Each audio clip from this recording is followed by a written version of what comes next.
Welcome to Sermons in the Park, a ministry exploring biblical truth from the Word of God, focusing on the truths that help us in our daily walk with Christ in every aspect of our lives. Now, here is your Reverend, Jamie McCaskill. Hello, brothers and sisters, and welcome back to an all-new Sermons in the Park. As always, I am your Reverend Jamie McCaskill. If you followed me over on social media, you probably saw that I posted on Facebook that today's sermon will be an audio over the top of a picture instead of the usual video, with, of course, this podcast episode going up as well. Due to the fact that I'm having to work every day this weekend and I won't have a chance to give you the quality that you deserve, the video in front of the wall and everything. So just wanted to get that out of the way first. So let's go ahead and bow our heads and thank our Heavenly Father for all the great and wonderful things that He's given us. Heavenly Father, we come to you like we do each day just to say thank you. Thank you for giving us the strength to wake up in the mornings, the strength to the air that we breathe when we wake up in the mornings. Thank you for the food that we have to be able to eat. Thank you for the animals that you give us that we can love as pets, and the blue sky and the wind that blows through our hair, the everything, the rain that falls on us when it's raining, the sun that shines on us when it's sunny, the moon that's above us at night. We want to thank you for all of it, because it's all because of you. If it wasn't for you, we wouldn't have any of it. Your word tells us, Father, you created all of it before you created us, because you were preparing the world for us to be here, and we thank you. We thank you in the name of your Son, Jesus. Amen. So, if this is your first time, joining us here on Sermons in the Park, what we do is we go through the Bible. We start off a book. We do it chapter by chapter, verse by verse, and what I do is I attempt to here on Sermons in the Park. I attempt to help you understand it just a little bit more. So if you haven't already, if you want to get caught, if you don't have to go get caught up if you don't want to, but I invite you to. If you haven't been watching or listening along on watching along on YouTube, BitChute, Rumble, or listening over on the podcast, what I do is I invite you to go back, find the first video especially over on the YouTube channel, the BitChute, Rumble, because I actually started off with an introduction video to Genesis, which was something I was trying out for this one, and then we did the chapter by chapter breakdown. So I invite you to pause this video or audio wherever you are, go back, find that first one, and just kind of work your way forward. And I promise you that if you pause it, I'll be right here waiting on you. So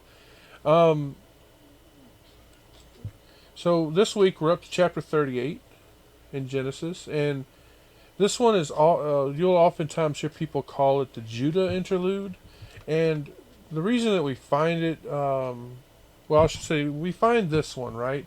We find it between two other references to Joseph being sold. Last week in chapter 37, we saw his brothers, of course, sell him into slavery, and he's taken down into Egypt, and then, of course, what we'll read about next week.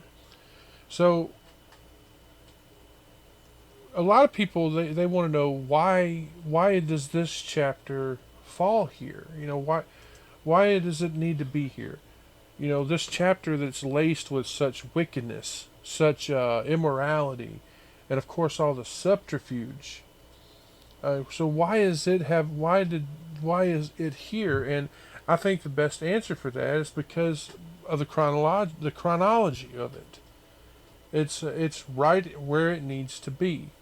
Because it's taking place at the same time that Joseph is in Egypt being a slave. And if you'll notice in the first verse, it says that at that time. Now, genealogically speaking, it's also in the right place as well, because just think about it. Joseph, he's gone. He's been sold off into slavery. Reuben, Simeon, Levi, all of those three, they have fallen out of their father's good graces because of, things like treachery and incest and so forth. So Judah, he's the one to get the status of the firstborn. It also shows us a very stark contrast between, Joseph's virtue and Judah's low immoral character. Now, at that time, I want you to bear this in mind as we go along. Because the Canaanite religious systems, they were what was known as syncretistic, meaning that they had a fusion of all these different religious systems. They were all just kind of combined because they were, quote unquote, inclusive, meaning that they accepted the practices of all these different beliefs. And this, of course, that's something very dangerous, because what it did was it threatened to absorb the fourth generation and even the later generations, Abraham's heirs. That's the same thing that we see the world trying to do today.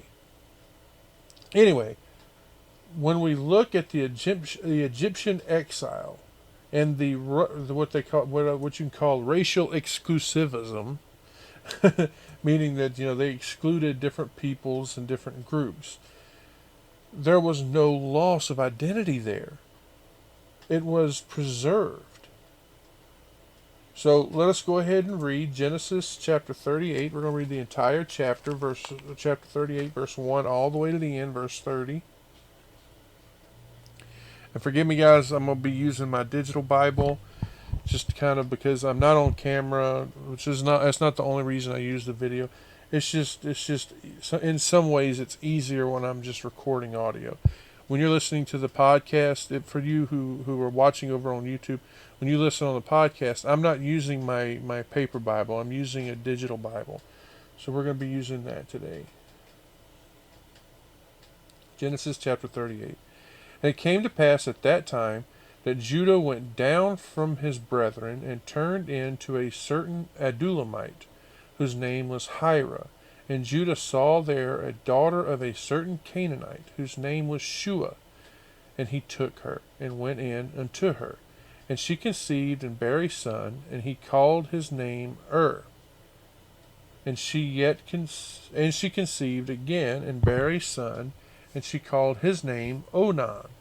And she yet again conceived, and bare a son, and called his name Shelah. And he was a Chizib when she bare him. And Judah took a wife for his firstborn, whose name was Tamar. And Judah's firstborn, was wicked in the sight of the Lord, and the Lord slew him. And Judah said unto Onan, Go in unto your brother's wife, and marry her, and raise up seed to thy brother. And Onan knew that the seed should not be his. And it came to pass, when he went in unto his brother's wife, that he spilled it on the ground, lest that he should give seed to his brother. And the thing which he did displeased the Lord, wherefore he slew him also.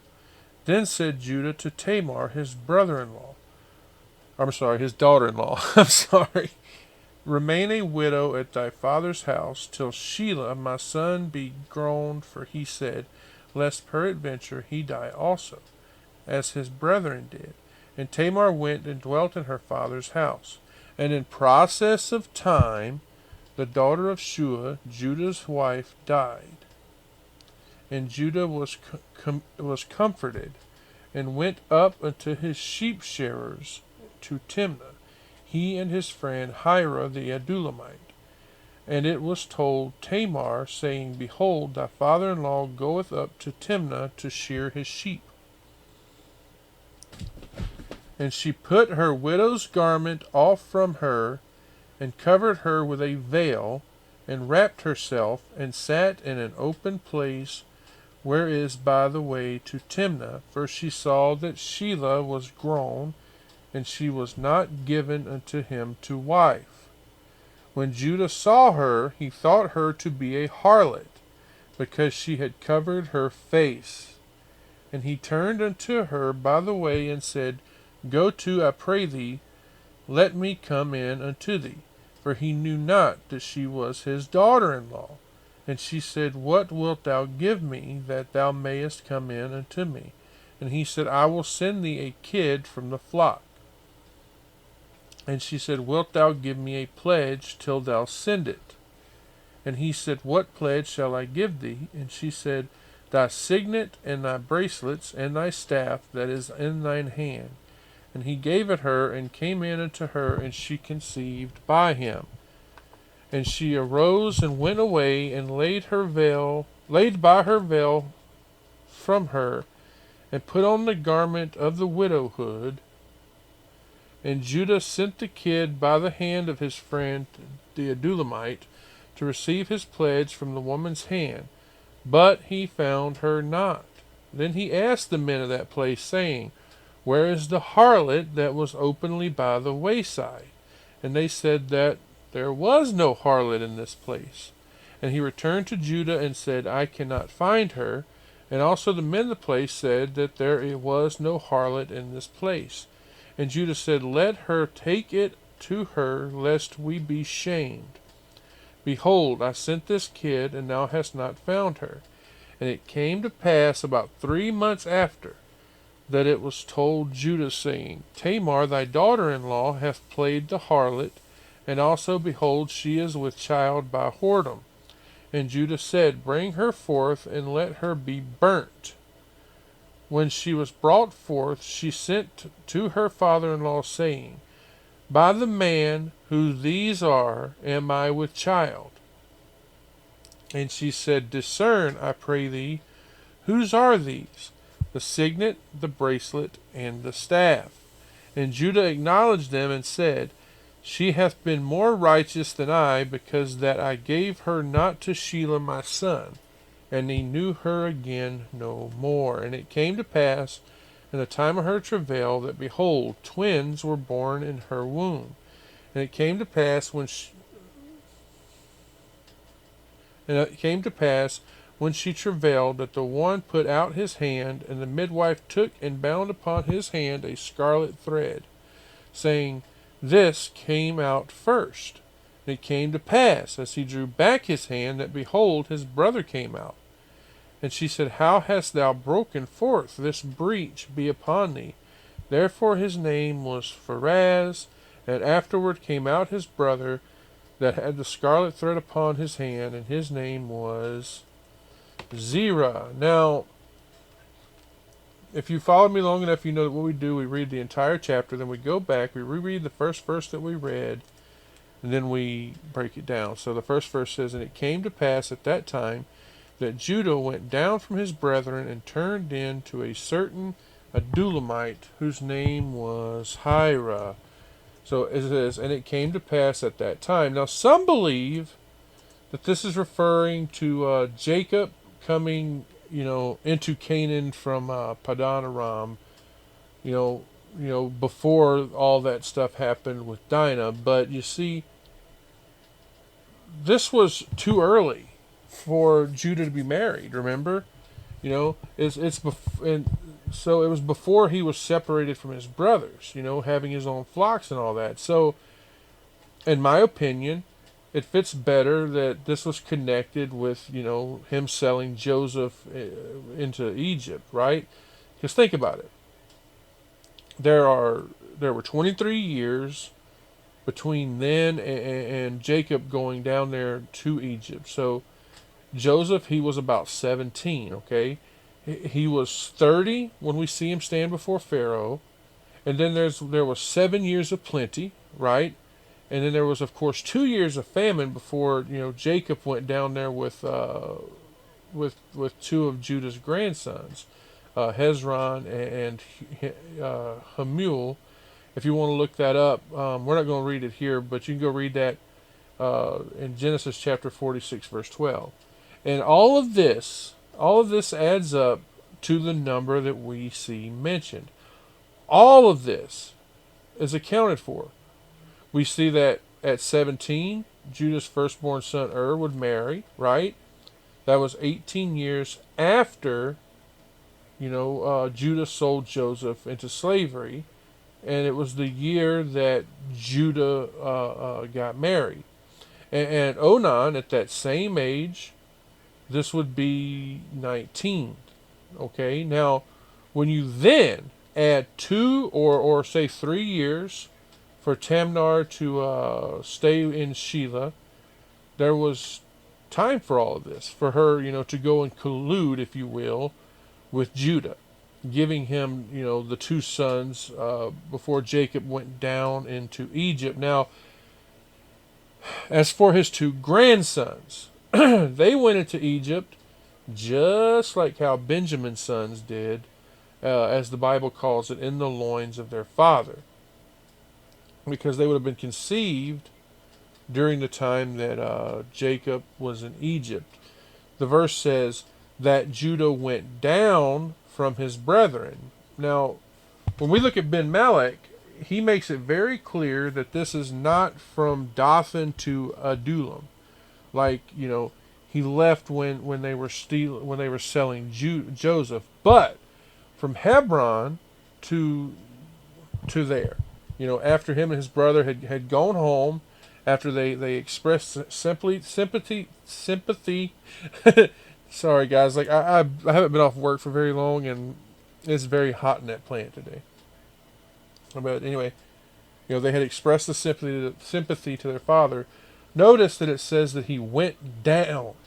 This means that he was in the north and he went south. Now, I know what you're going to ask me, okay? I know what you want to ask me. You want to ask, why did he leave? Did they have some kind of misunderstanding that caused them to argue? And guys, I got to say, I don't know. The Bible does not say any meaning for it. And as you know what I say, if the Bible doesn't give us a reason, then it's not important. Now, we see this word here, Adulamite, meaning that means that this is someone who was from Adullam. Now, Adullam was a Canaanite town, and it was on the route through Azekah and Soko, about halfway between Lachish and Jerusalem. Now, that town controlled one of the most important passes in the hill country of Judah, from the northern Shephelah, which is about 15 miles north of Hebron. And think about this. Judah's marriage is forbidden because Judah married a Canaanite woman. And then later on, his firstborn son was slain by the Lord for acting wickedly. We don't know, or I should say, we can't be sure that this marriage took place right after what happened with Joseph, right? We can't be sure of that, but we also can't be sure that it didn't. All we know is that at this point, he had left his brothers temporarily. It could have happened because, he felt guilty about what happened with Joseph. Maybe he just couldn't face his father because he knew what they had done. Now, his wife's name is interesting. Her name is Hira, and that actually means nobility. So this tells us that she must have been from some kind of a renowned family. Oh, now, I want you to pay attention to the next couple of verses that we're going to be reading, because we're going to be reading about his separation. How it was not only marked by its geography, but also it's also involved in integration, because his wife, like I said, is a Canaanite woman. And we see that they have 3 sons. So let's look at verse 2. And Judah saw there a daughter of a certain Canaanite whose name was Shua. And he took her and went in unto her. You see, Judah was, the 4th son of Jacob by his wife Leah. We read about that back in Genesis chapter 29, verse 35. In spite of his early failures, he actually he rose to a position of leadership. He's the leader over his brothers because he interceded for Joseph, like we saw back last week. And then Simeon, if you look at Simeon in Genesis chapter 43, verses 8 and 9,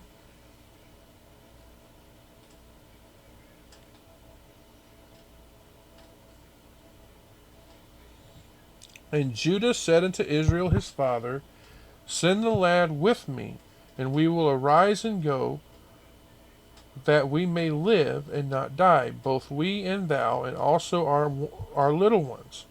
I will be surety for him. On my hand shalt thou require him. If I bring him not unto thee, and set him before thee, then let me bear the blame forever. Right? Let me get my digital Bible back where I need it. Sorry. Now, in spite of, like I said, and then we, of course, we have Benjamin, right? Benjamin, we're not going to read this here because it would take too long. There's a lot of verses. But I want you to go read Genesis chapter 44, verses 14 to 34. Now, Jacob does eventually bless, Judah. He makes him the leader among the band of brothers. We see that in Genesis chapter 19, verses 8 to 10. You see, Judah was promised. He was promised that one day the Messiah would come from him. And it was him that, of course, becomes the founder of the tribe of Judah, which, of course, leads to David, and then, of course, to Jesus. You can go read that in Matthew chapter 1, verses 3 to 16. We see that Judah is symbolized as a lion, right? And you also might remember this, because Jesus was called what? The Lion of the tribe of Judah. We see that in Revelation chapter 5, verse 5, Genesis chapter 29, verse 35, and then Genesis chapter 49, verses 9 to 10.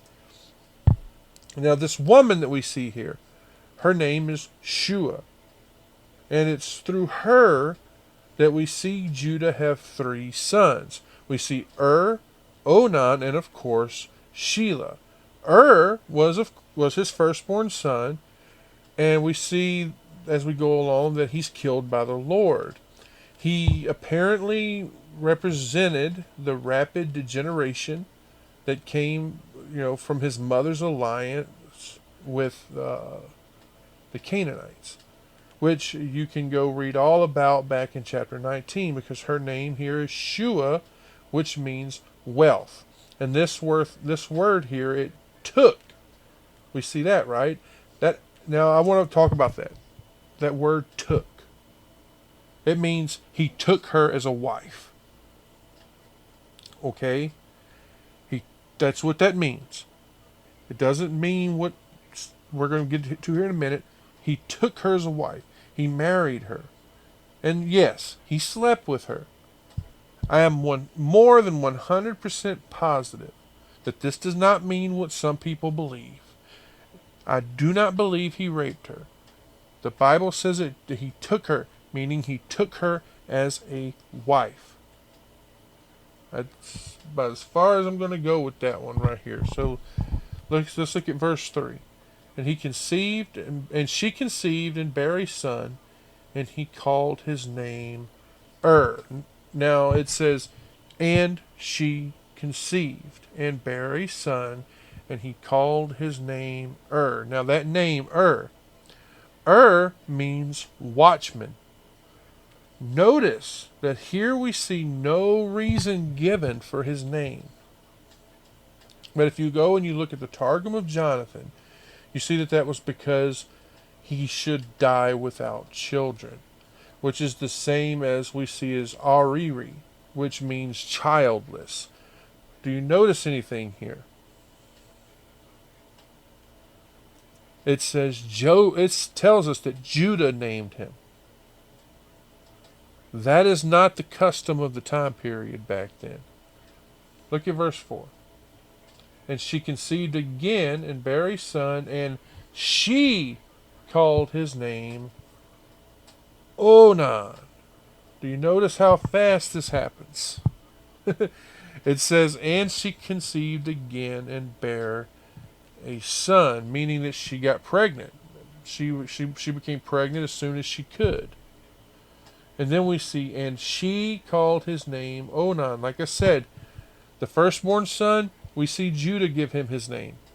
Right here in this verse, we see the wife name this one. And his name comes from grief or sorrow. Again, we see no reason given, but yet again, we can go to the Targum of Jonathan.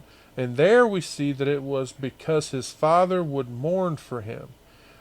Onan was a Benoni, meaning a son of my sorrow, just like his uncle Benjamin. His sin and immature death caused sorrow. Verse 5. And she yet again conceived and bare a son, and called his name Shelah, and he was a Chizib when she bare him. So, and she conceived and bare a son. So, she gives birth again, and this time to another son, a third son. Look at this part right here. And called his name Shelah. That name means tranquil, or quiet, or peaceable, or even prosperous. This name has the same root as Shiloh, that famous son of Judah, that should spring from him. Take a look at Genesis chapter 49, verse 10.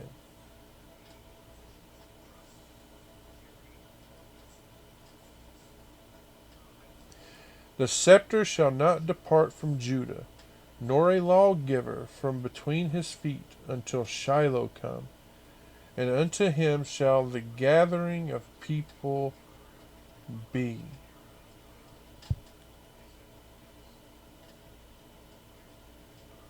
Now, once again, we see no reason given for this name either. But again, I know, we go back to the Targum. It says, because her husband forgot her. Look at the second half of this verse here. It says, and she was a Chizib when she bare him. Chizib is actually a place. Some think that this is referring to Achizib, or even I know I'm butchering these names. Ekdepi, which is now actually called Zib. You know, we see that in Micah chapter 1, verse 14.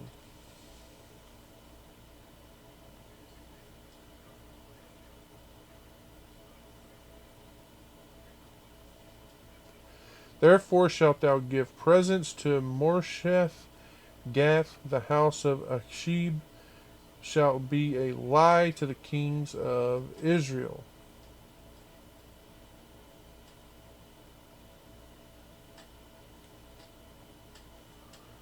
It seems to be a city that was part of the tribe of Judah. Jerome says that in his time there was a place in the desert near Adullam, which was on the border of Eleutheropolis. Anyway, these two sons here were both named by their mother. You know, Onan means strength. That's cool. Now, Shelah means either prayer or peace. As we move forward, I want you to keep in mind that we see the Lord execute two of these sons. One for some kind of wickedness that we're never told about. The other one for a deliberate rebellion, a rejection of his duty to marry his brother's widow, which is called a levirate marriage. This is actually a really weird distinction in the line of Judah, and we'll talk about that later. 38 verse 6. And Judah took a wife for his firstborn, whose name was Tamar. So it says, and Judah took a wife for his firstborn, meaning that he's the one who chose the wife. He showed her to him, if you will, one that, he wanted him to marry. And the verse says, whose name was Tamar. Now, Tamar literally means palm tree. When we look in the Targum of Jonathan, again, we can find out that she was the daughter of Shem. What? Why are you looking at me through your screen like that? I realize that It was way too late for her to be alive, and still young enough to bear a child. Also, she was probably the daughter of Levi, who was Judah's brother. Now, I saw an Arabic writer who wrote that. I just can't remember who it was, but more than likely she was the daughter of some Canaanite, one that was, living close by, and we just don't see him mentioned. Okay, I'm sorry I can't give you more than that, but I gave you some of the beliefs that people have, and let's just go to verse 7.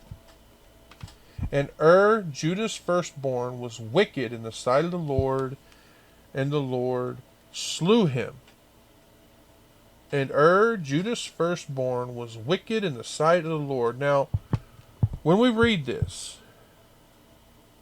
what it actually means is not that he just was wicked. He was exceedingly wicked. Why do I say that? Because of what we see in Genesis chapter 13, verse 13.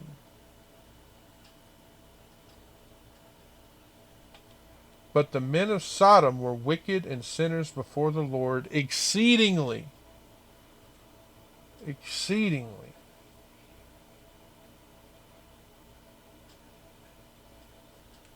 So, we know that was guilty of something.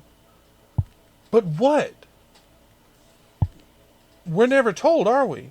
And if you look at the Targum of Jonathan and Jarkey as well, they say that it was for the same reason that his brother is also killed next. But of course, this would have been that he didn't want his wife to get pregnant.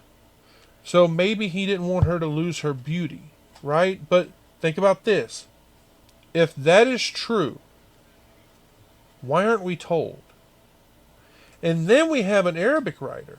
There's this Arabic writer who wrote that he cohabitated with his wife in a way that is not natural. That they had sodomy, okay? Either way, though, we see, and the Lord slew him, meaning he struck him dead at once. The same way that Ananias and Sapphira were stricken dead in Acts. Either that, or maybe God sent some kind of a distemper, and he was carried off to show God's displeasure in his sin.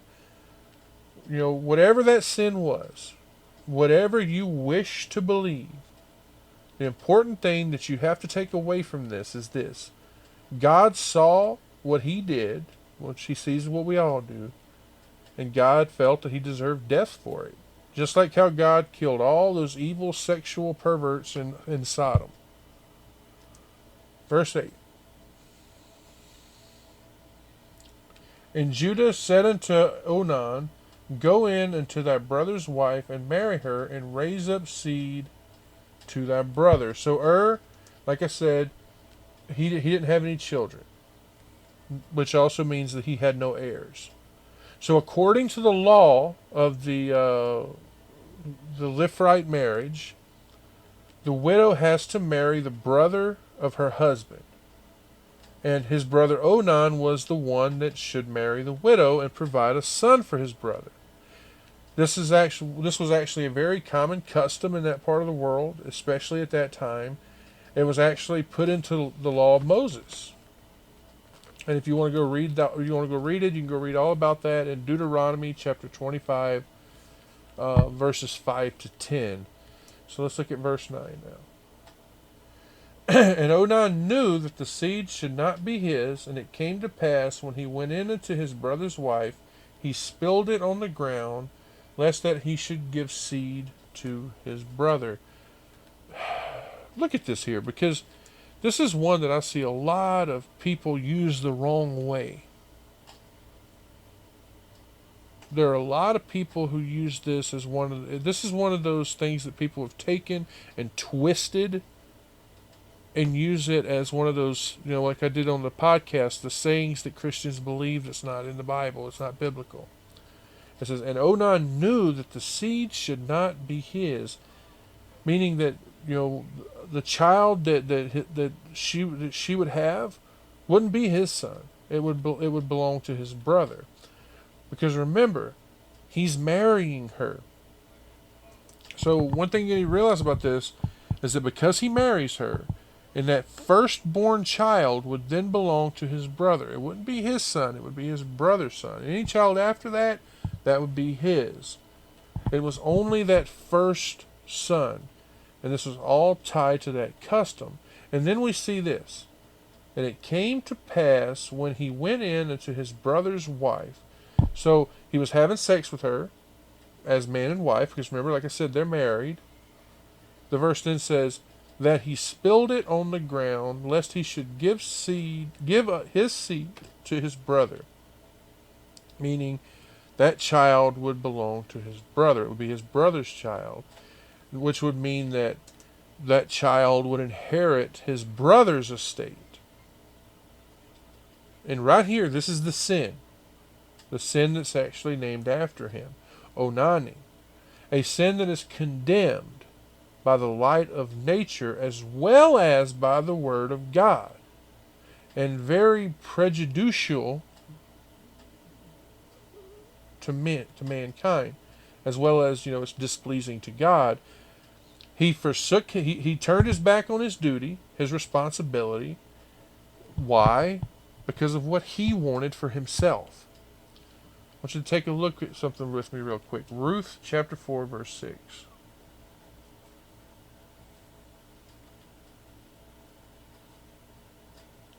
And the kinsman said, I cannot redeem it for myself, lest I mar mine own inheritance. Redeem thou my right to thyself, for I cannot redeem it. I'm sorry it's taking me a little bit. I keep having to flip back. This digital Bible, that's the only... So, this is the sin that we see Onan killed. We see him killed for. Right? So, verse 10 now. And the thing which he did displeased the Lord, wherefore he slew him also. Look at the start here. What do you think this means? It says, and the thing which he did displeased the Lord. We saw what he did, and he did it because because he was envious of his brother. If that child was born, I don't know how much I can express this. Yes, in technical terms it says kid. But if that child had been born, it would not be his son, it would be his brother's son. It would also have been because, he wanted his brother's estate to be his. I think, and now think about this. The fact that this kind of marriage ended up in the law of Moses, the fact that it ended up there, this must have been the will of God. And it displeased God even more because he wanted to multiply the seed of Abraham. And the Messiah is meant to come from who? From Judah. And what he did right there, when he spilled his seed on the ground, it hindered that.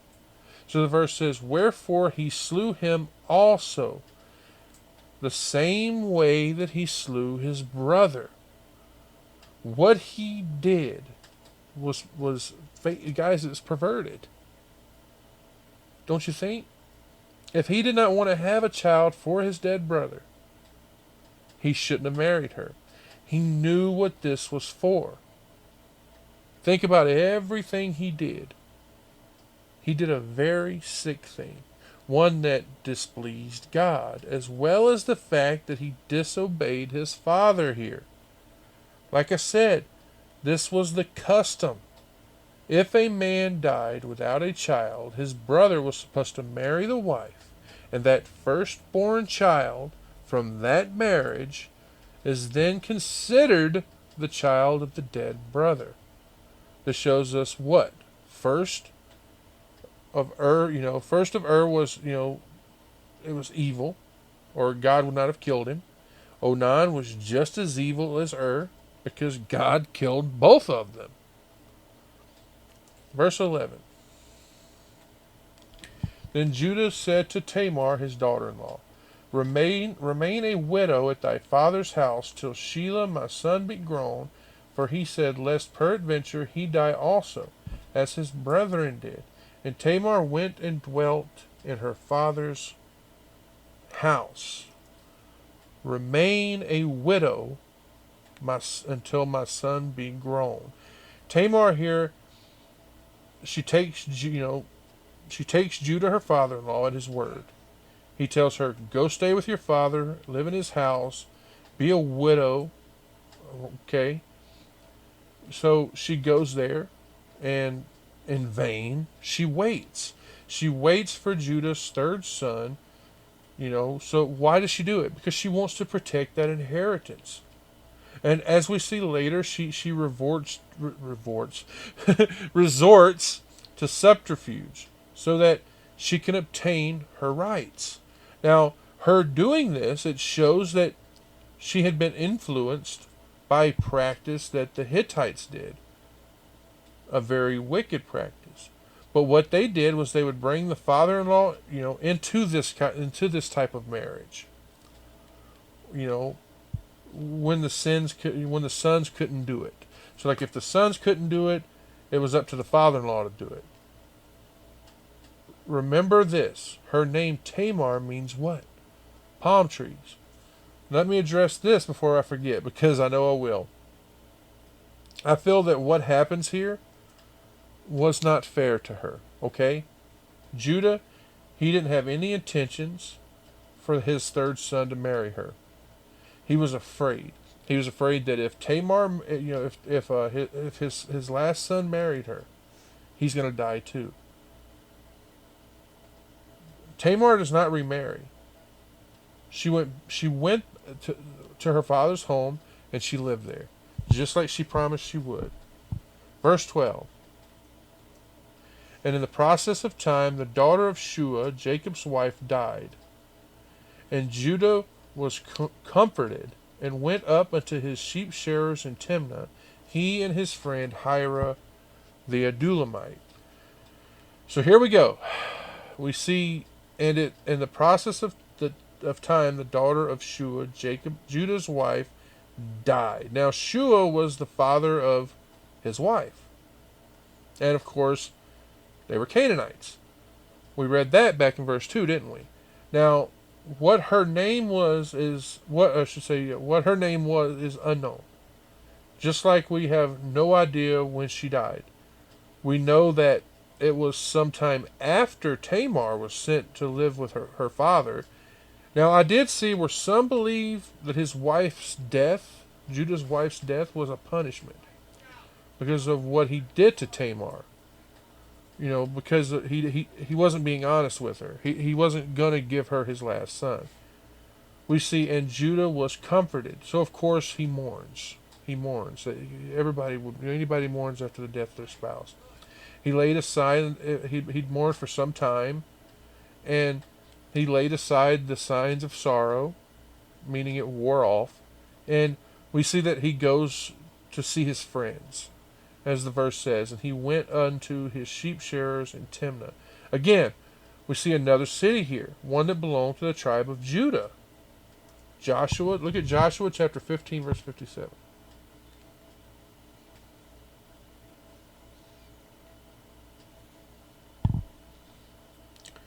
Cain, Gibeah, and Timnah, 10 cities with their villages.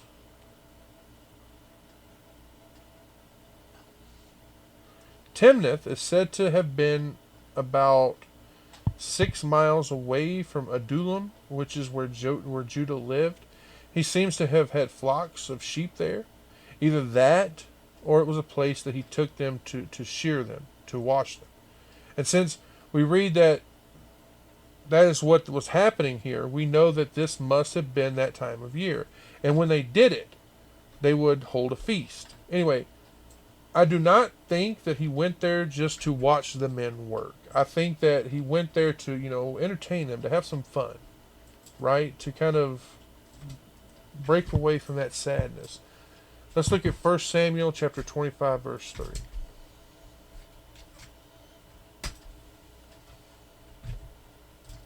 Now the name of the man was Nabal, and the name of his wife Abigail, and she was a woman of good understanding, and of course a beautiful countenance.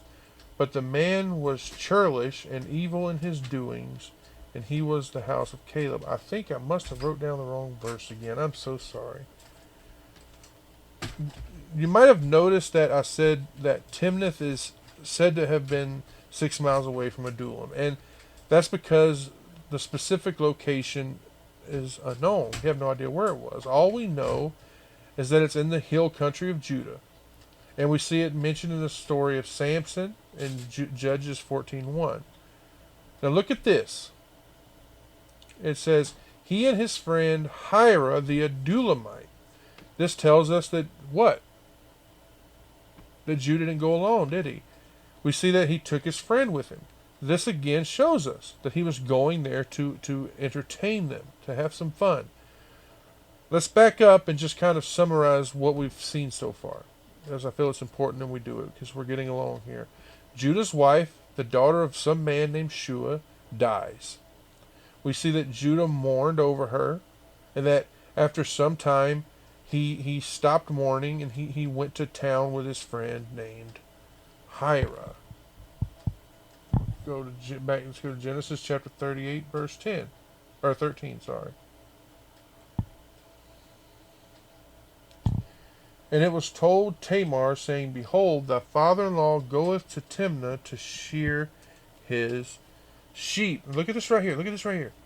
And it was told to Tamar. Again, I know that you want to know who told her, right? And believe me, I looked everywhere. I found nothing. So as you know, that means what? It's not important. It's not important. All we need to know is what was told to her. Because if it was important, the Bible would tell us. It could have been anyone. It could have been one of her neighbors. It might have been a member of Judah's family, for all we know. Again, you want to go with one of those? I say, sure, why not? Maybe it was a member of the family. Why couldn't it be a member of the family who was a neighbor of hers? Right? It's very possible. Either way, what do we see? We see that word got to her. The verse says, saying, behold, thy father-in-law goeth up to Timnah to shear his sheep. Now, I do not think that this was told to her with any kind of intention. I think it was, kind of in passing. Kind of how I might tell you, hey, I saw your mom at the grocery store today, right? But we're told this to do what? To show that she noticed it. And it gave her the opportunity that she had been waiting for. Notice that she was told that he was going there to shear his sheep. Like I told you earlier. In the ancient world, when that happened, they would hold a feast, a festival, if you will. And there was often, immoral behavior that would happen at these kind of things. Kind of like the pagan fertility practices. Pay attention to these next two verses. Because we see Tamar, she was beginning to get the feeling that there was never going to be a child. And this results in her pretending to be a prostitute, intending to trap Judah. This shows us how little she felt of his moral stature, doesn't it? And then later in verse 21, we see Hira call her a temple prostitute. But you see, this does not make his actions inexcusable at all. Just because some cultic prostitution is acceptable in the culture, that does not make it any better. That's that whole thing where, but everybody was doing it. That doesn't matter. You should hold yourself to a higher standard. Anyway, you'll see that he proposes this sin. She just plays along. She negotiates the price. Verse 14. And she put her widow's garment off from her, and covered her with a veil, and wrapped herself, and sat in an open place, which is by the way into Timnah, for she saw that Shelah was grown, and she was not given unto him to wife. Now, for sure I have to talk about this. Okay? this right here where it says, and she put her widow's garments off from her. We already know that, at that time, especially in that part of the world, a widow would dress in appropriate clothing that was meant for a widow, especially during the mourning period. Different times in different countries, they called this the widow's weed. The verse says, and covered herself with a veil and wrapped herself in it, right? In a cloak or maybe some other garment. The Arabs call it a hike, Hyke. The verse goes on to say, and sat in an open place which is in the way to Timnath. When I was researching this verse, I like going into the Septuagint. And in my Septuagint, I saw that it says, and the gates of Ainan. I then saw that some believe that that is the name, and that they believe that Ainan is the name, and that it got its name, like Ibn Ezra said, from two different fountains that were on the way, like a door, if you will. Judah would have passed through this on his way home, and the verse says, "For she saw that Shelah was grown." That means that she saw that he was at the age to get married, probably the same age as her dead husband was. Maybe he was even older. This was most likely 2 or 3 years after her first husband died, and then her second husband, his brother, died, because it had been some time by this point. Then it says, and she was not given unto him for wife. Because remember, like I told you, I don't think he ever intended to let her marry him. And I believe that she was beginning to suspect the same. And that was what was supposed to happen, right? She was supposed to marry the younger son. Verse 15 says, when Judah saw her, he thought her to be a harlot, because she had covered her face. So it says, when Judah saw her, he thought her to be a harlot. Most likely because of how she was carrying herself, as well as, where she was. Just like she wanted him to think. And then the verse goes on to say, because she had covered her face. We need to bear in mind, she was wearing a veil. He did not recognize her. This is not saying that harlots wore veils or anything like that. I understand why people would think that, but no. She just had her face covered, so he didn't recognize her. Let's look at why he assumed that she was a prostitute. She's on a public road. She was veiled, so he couldn't see her face. And look at all the circumstances. He assumed that she was a harlot. She's sitting there to prostitute herself out to, as far as he knows, anybody who passed by. That word harlot comes from the Hebrew word zonah. It means a common harlot. But later on, like I said, in verses 21 and 22, we see that she was dressed and acting like a temple prostitute. Okay? Moving on, verse 16. And he turned unto her by the way and said, Go to, I pray thee, let me come in unto thee. For he knew not that she was his daughter-in-law. And she said, What wilt thou give me that thou mayest come in unto me? The verse starts off with, and he turned unto her by the way. That tells us he saw her. And he turned and went towards her.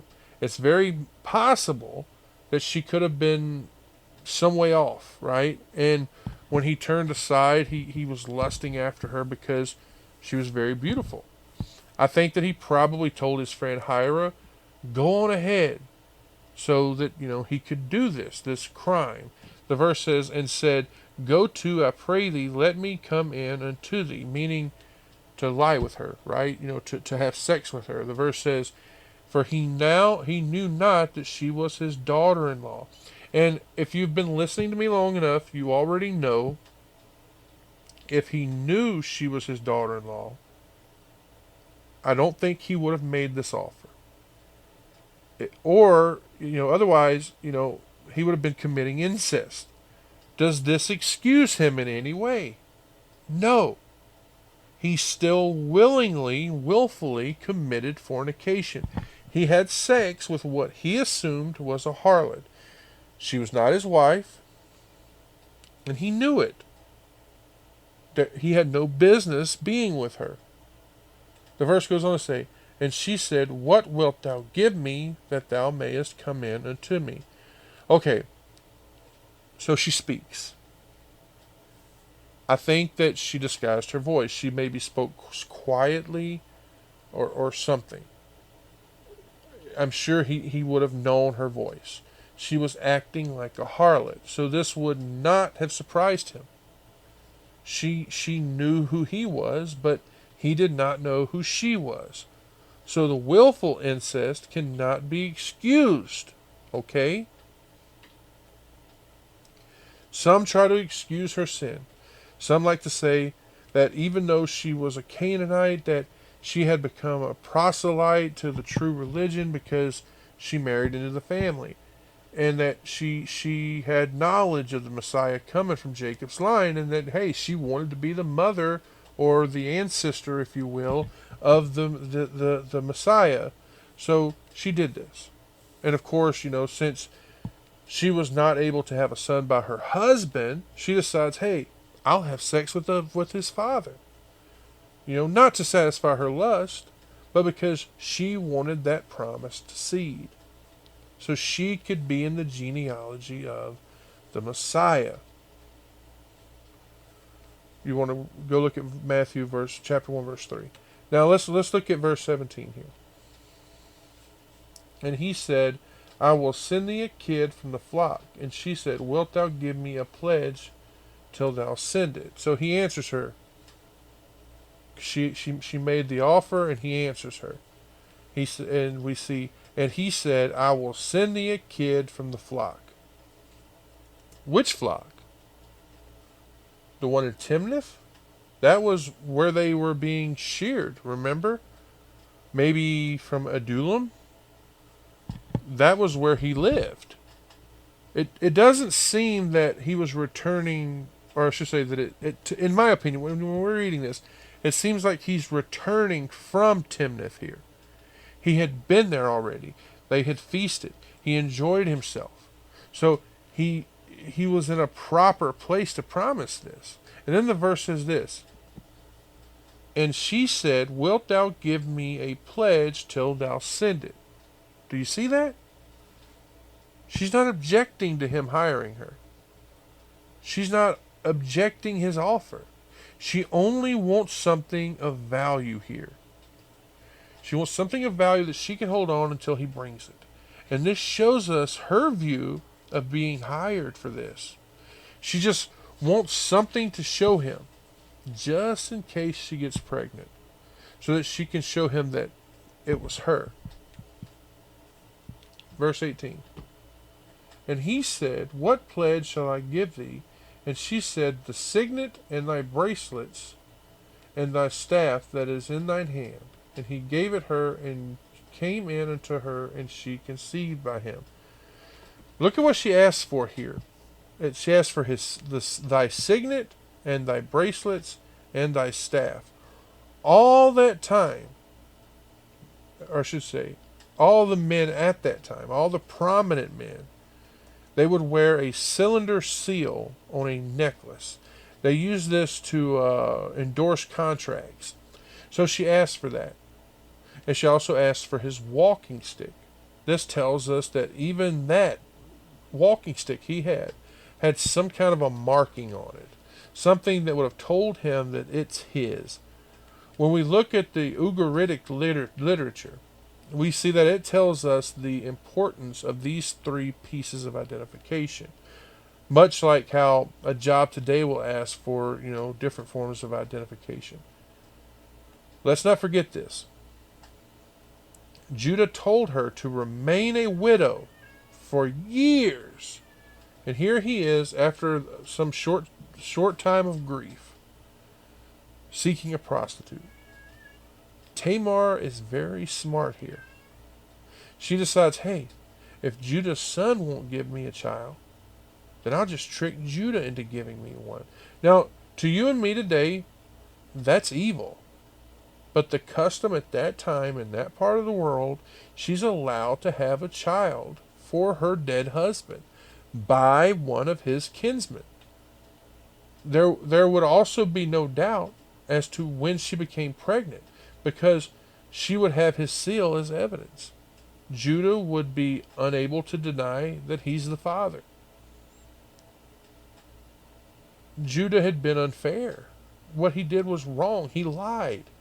His third son was now grown, and he promised her that if she waited, when he came of age, that they would get married. So she tricks him, because he's the one who lied to her. Verse 19. And she arose and went away and laid by her veil from her and put on the garments of widowhood. Very simple one here. It says, and she arose and went away.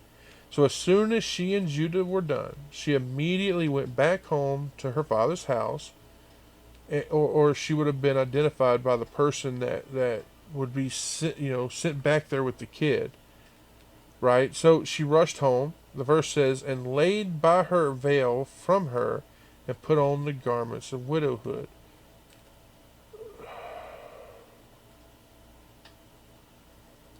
My computer's being real glitchy, guys. My notes are on here, and I'm trying to look through them, and it just glitched out like crazy. Sorry.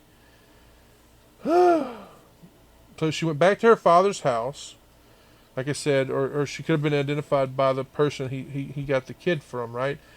So, like I said, she rushed home, and it says, and laid by her veil from her and put on the garments of widowhood. She did this to prevent anyone from even noticing that she left. Because remember, she's not a prostitute. So she went back home to wait for the birth. As we move forward, I want you to bear in mind that it does not look good for someone to be asking where a prostitute is. Just keep that in mind. Verse 20. And Judah sent the kid by the hand of his friend the Adulamite to receive his pledge from the woman's hand, but he found her not. It says, and Judah sent the kid by the hand of his friend the Adulamite. This was, of course, the same one that went to Timnath with him. He knew about this deed, and he kept quiet. He acted more friendly or more faithfully, and that kept him from talking. So he got him to take that kid to her, the one that he promised. Not one of his servants, not anyone else. He didn't hire someone. He trusted his friend would stay quiet. The verse says, to receive his pledge from the woman's hand. This, of course, is speaking of what? That signet ring, those bracelets, and that staff, or what, and whatever else he might have given her. The verse then says, but he found her not. Well, she wouldn't have been there, would she? Because why? She'd gone home. Verse 21. Then he asked the men of the place, saying, where is the harlot that was openly by the way? And they said, there was no harlot in that place. So we see he asked the men of that place, right? So I think of that place should be of her place, meaning where she lived. The verse then says, saying, where is the harlot that was openly by the wayside? The one that sat there in public, right? Because remember, she had to have been just sitting there, out in the open for anyone to see. The verse then says, and they said there was no harlot in this place. So they tell him that there had not been a harlot there lately. And Tamar had only been there for a very short time. So it seems like she'd been there for so short a time that no one even noticed. Verse 22. And he returned to Judah and said, I cannot find her. And also the men of the place said that there was no harlot in this place. So, like we know, like his friend went there, right? He couldn't find this harlot, this prostitute. So he goes back to Judah and says, And the Bible, and the verse says, and he returned to Judah and said, I cannot find her. So he tells him that, hey, I couldn't find her. I inquired all around town, and no one knew who she was. Because it says, and also the men of the place said that there was no harlot in this place. So this actually tells us that this seems to have been some kind of town that she was near. She must have been sitting out there. And the fact that they said that there was no harlot there tells us that they're not used to one being there. Or if there was one there, she had not been, no one knew about her yet. Wouldn't it be nice if more towns could say something like that? Just saying. Verse 23. And it came to pass about 3 months after that it was told Judah, saying, Tamar thy daughter-in-law hath played the harlot, and also, behold, she is with child by whoredom. And Judah said, Bring her forth, and let her be burnt. Woo! Wait, did I skip a verse here? I did, didn't I? Let's go back. Verse 23. And Judah said, Let her take it to her, lest we be shamed. Behold, I sent this kid, and thou hast not found her. Sorry I skipped that verse like that. So we see, and Judah said, Let her take it to her, talking about the pledge that he gave her. And now he would not ask around about her anymore. It's done. The verse says, Lest we be shamed. Notice the we there, meaning both of them. Judah for fornicating with her. Even the heathens at that time would have considered what he did shameful. They would have laughed at him, especially for committing a pledge with her. One that had tricked him out of it. And Hira would be shamed because he was conniving with him. He had accepted responsibility to run that errand for him. And the verse says, Behold, I sent this kid, and thou hast not found her. He's saying to his friend, right, as a witness, that he took that kid, that he was faithful. He tried, he gave it to his friend, and he sent him with it, and he still had not caught on, had he? He was ashamed. He did not want to keep trying to find her. If he did, people would know what he did. So he's telling his friend to just give up. He tried to send the kid to her. She wasn't there. He's off the hook now. It seems like he forgot she has his signet ring. That's something that's important. Verse 24. And it came to pass about 3 months after that it was told Judah, saying, Timnar thy daughter-in-law hath played the harlot, and also, behold, she is with child by whoredom. And Judah said, Bring her forth, and let her be burned. So here we go. And it came to pass, I'm sorry, we skipped that one. We got to get this. I was jumping ahead there. And it came to pass after 3 months, about 3 months after. So he had that experience with her. He got Tamar pregnant, and we see that she's beginning to show. We see that it was told Judah, saying, Tamar, thy daughter-in-law, hath played the harlot. So she's showing. They can tell that she's pregnant. Like I said, her family, her neighbors, all these other people, they know that she had not slept with her dead husband's brother. That was what the custom said. So they came to a conclusion. She must have had some kind of an illicit affair with someone. And they believed in it enough to go tell Judah. And the verse says, And also, behold, she's with child by whoredom. They see this as evidence of what she's done. The verse says, And Judah said, Bring her forth, and let her be burnt. Whew, the double standards, right? He's just as guilty as she was. And here he is commanding she should be executed for her sins. Later, under the Mosaic law, we see it's commanded as a death penalty for a priest's daughter who prostitutes herself out. or even for people who are guilty of incest.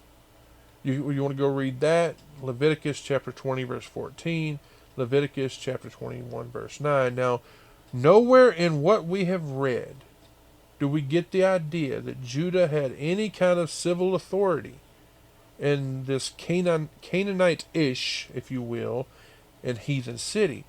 So I do not think that he had the ability to give this sentence to her, or even the power of life and death, in his own family.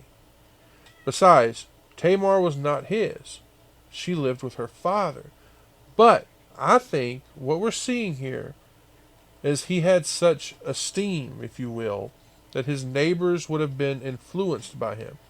He's saying to bring her out of her father's house, take her to trial before the magistrates, send her to prison until she was delivered. Otherwise, it would be bar and contrary to the law, especially when they burn her while she's pregnant. We do find adultery was punished with death in later times. Yes, even among the heathens. In places like Egypt, under Sesostris II.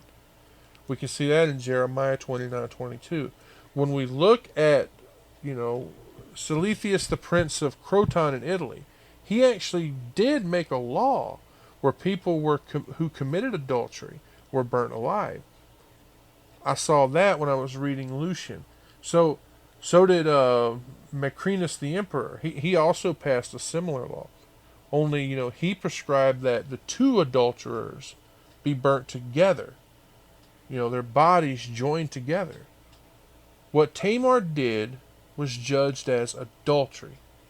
Don't forget, by the custom, she was the wife of Shelah. When you look at the Targum of Jonathan, it says that she was deserving of death because she was the daughter of a priest. The law that we see among the patriarchs at the time of Moses, when you look at Leviticus chapter 21, verse 9, remember, we discussed that before, but you see, Jarkey said that some say she was the daughter of who? We said this earlier. Shem, the same as Melchizedek, priest of the Most High God. Now, one reason that I think Judah was, in such a rush to sentence her to die was because as soon as she was executed, not only because of the disgrace that she brought on his family, but also because once she was dispatched, Shelah, his other son, would be free of the obligation to marry her. He didn't want that, did he? I'm sorry, but I can't get past the fact that here's Judah passing judgment on her for committing the same sin that he was actually involved in. He still does not get the connection here. This is the next time. I want you to remember this. The next time you're in this situation, God does not discriminate. Period. Verse 25. When she was brought forth, she sent to her father-in-law, saying, by the man whose these are, am I with child. And she said, discern, I pray thee, whose are these, the signet and bracelets and staff. So we see, when she was brought forth, meaning she was brought out of her father's house, not to the place of execution, not to be burnt, I saw some think that. No, she was took to court so that she can be put on trial. The verse says, she sent to her father-in-law, saying, by the man whose these are, am I with child. So she sent a messenger to Judah. She gave this messenger the signet ring, the bracelet, and the staff, showing it to him that she had received them from him as a pledge for that kid that he promised. We see that she told the messenger to say this, to say that she was pregnant to the person who these items belonged to. That's a very modest way of telling him, isn't it? And also convincing him. Look at what she said. And she said, by the by the messenger she sent, discern, I pray thee, whose are these? The signet and bracelets and staff. These are the items that he gave her as a pledge for her to keep them until she received that kid, that he could hire her, so that he could hire her for sex. Suddenly here, the tables are turned. He was the one who was guilty, and she had the evidence to prove it. So let's look at verse 26 now. And Judah acknowledged them and said, she hath been more righteous than I, because that I gave her not to Shelah, my son. And he knew her again no more. So he confesses. He says, she hath been more righteous than me. Now, do not take this wrong. This is not some accolade of her character or her faith. I've seen people try to. Especially with these modern feminists who try to twist things. This is a commendation by Judah for her attention to the inheritance rights and his own neglect. Because of this, her sentence is rescinded. He was wrong on two accounts. First, he fornicated with her, right? And second, he didn't keep his word. He refused to allow her to marry his son. He realizes he was the one who sinned, and he admits to it. Verse 27, and it came to pass in the time of her travail, behold, twins were in her womb.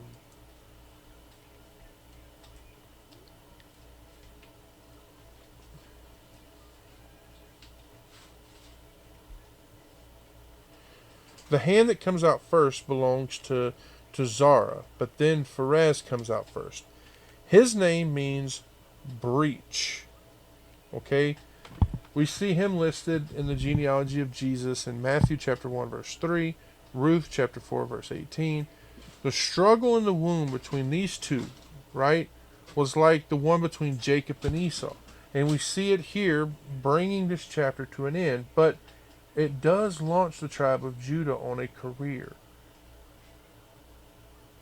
And it also provides the dark and dismal background for the appearance of Joseph.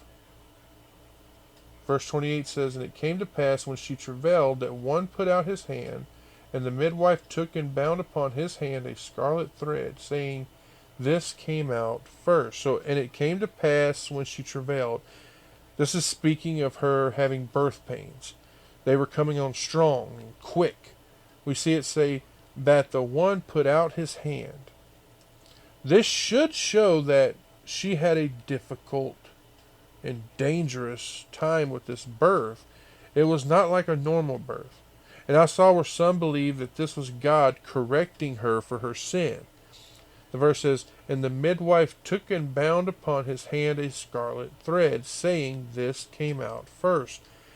Now this is the first mention of this, but this must have been something that they did back then. They tied a red string, a red thread around his wrist. That way she would remember this one was first. Because remember, the firstborn son, they have privileges. Verse 29, and it came to pass as he drew back his hand that behold, his brother came out, and she said, how hast thou broken forth? This breach be upon thee. Therefore his name was Pharez. The verse says, and it came to pass as he drew back his hand, meaning that he pulled his hand back into her uterus. The verse says, that behold, his brother came out. The brother came out first, the true firstborn. The verse says, and she said, who said? Was it Tamar? Was it the midwife? It doesn't say, does it? And then the verse says, how hast thou broken forth? Well, she's astonished. How did this happen? So apparently whoever was the midwife for her, they never saw something like this. Now think about this. His brother's arm came out. So he should have come out first. And then we see this breach be upon thee. She's saying that if his birth caused any kind of damage to either his brother or his mother, right, She gave him the name, a name that correlates with what he did. Therefore, his name was called Pharez. Now, this most likely should say therefore he called, because Judah also called him Pharez, just like the midwife did. And it was through Pharez that the Messiah comes. Look at Micah chapter 2, verse 13. And that seems to be the reason for this whole chapter. You know, when we look at Matthew chapter 1, verse 3, just think about this. Pharez was the firstborn twin born from incest and prostitution to Tamar. And even though all of that happens, it leads to the line that goes through Boaz and Ruth, through King David. When you look at Ruth chapter 4, verses 18 to 22, Matthew chapter 1, verse 3, and his name means breach or pushing through, whichever you want to use. Now, here we are, last verse, verse 30, it says, "And afterward came out his brother that had the scarlet thread upon his hand, and his name was called Zara. And afterward came out his brother that had the scarlet thread upon his hand." I want you to remember his hand was the first thing that came out. That actually confirms what they said about the brother, right? He somehow got out first. We then see, and his name was called Zara. Zara, not from, rising, or from him coming out like the rising sun. No. Because of his return. He drew his hand back. And according to Hilarius, Zara comes from Chazar, which means return. But you see, Jarkey says that his name came from the thread that was around his wrist. Pharez means breach. Zara means splendor. This whole birth was unusual. Rebecca had twins. This is the second time we see twins born in Genesis. In Rebecca's case, one was hanging on to the brother's heel. Here, with these two, one son was about to be born, even had his arm out. And then he let his brother come out first. With Rebecca, the two sons were at war in the womb. And here there was a struggle as well. Pharez was the true firstborn. Zara was the one with the thread on his wrist, saying he was the firstborn. And boom, he comes out last. So, I'm sorry guys about this, when being a video, a strange video, and me, trying to keep it short so I can go to bed, because this weekend's going to be crazy, and I want to make sure I got this out for you. So that's why you notice I didn't read all the verses like I usually do. I just want to make sure I got this out for you guys and out on time and everything. So I want to thank you all for understanding. You always do. So I'll thank you all. I pray the Lord continues to bless and keep each and every one of you. And if you guys need anything, just never fear to reach out. I'm always here for you. I'm always here to do whatever I can. So thank you all. I pray the Lord continues to bless and keep you, and I'll see you all next time. God bless you. I love you. You have been listening to Sermons in the Park with Reverend Jamie McCaskill. Be sure to follow us on YouTube, BitChute, and Rumble. And as always, thank you for listening.